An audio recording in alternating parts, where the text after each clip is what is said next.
Good evening and welcome to the problem of being awake. I'm redoing this video because it didn't come out right last time. But I want to talk about emojis. Now, I don't use emojis as a rule. I'm kind of against the idea. Now, I have no quarrel with people who use them. It's sound like Catholic Church 101, but I have no quarrel with anybody who chooses to use emojis. But I don't, and the reason is this.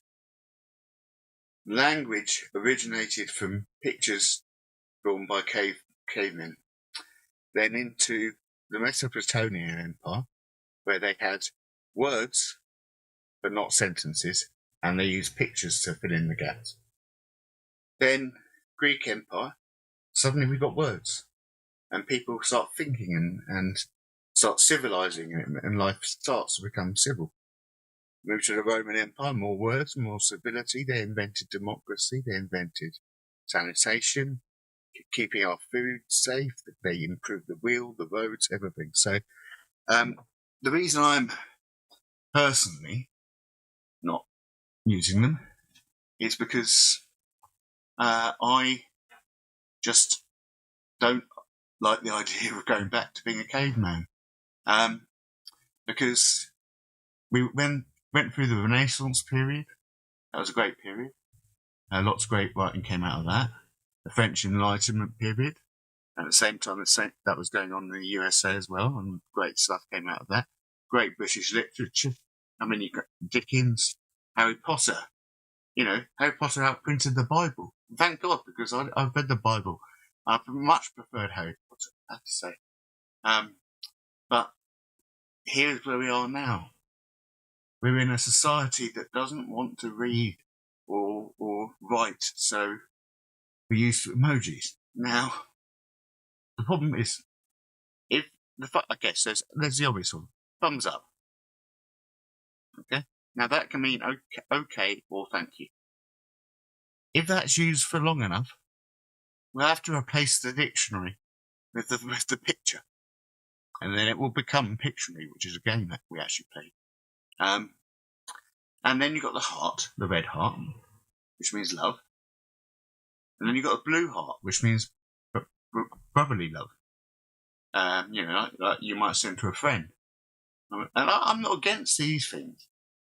But, again, we don't want the word love to have its definition changed to a picture of a heart.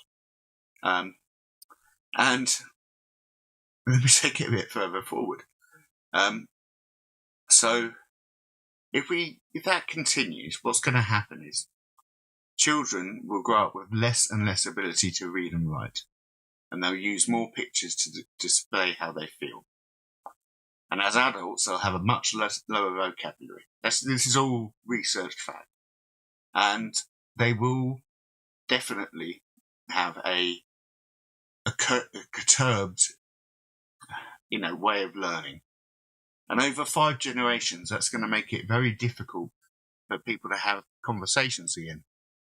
And so we've evolved into this wonderful society that can create beautiful literature and art and everything, and poetry and emojis and the use of them, and social media is kind of eroding all of that and putting us back. And it will, if it's allowed to, put us back into the Bronze Age.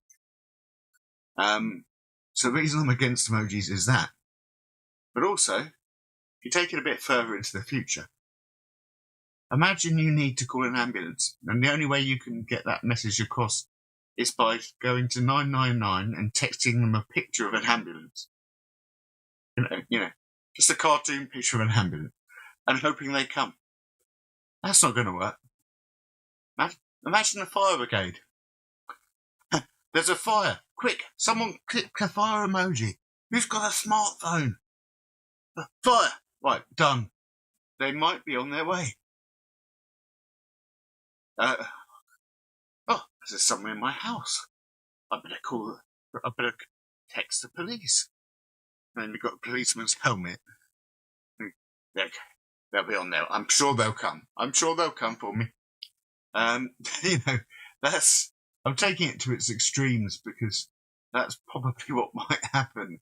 There's a great film called Idiocracy, which is where two normal people wake up 500 years into the future and the planet's gone mad, and they think that like Lucozade is the only thing to use to try and water plants and all sorts of crazy things. So, what's going on now might seem silly, but if it changes and goes on for too much longer, it's going to seem not silly.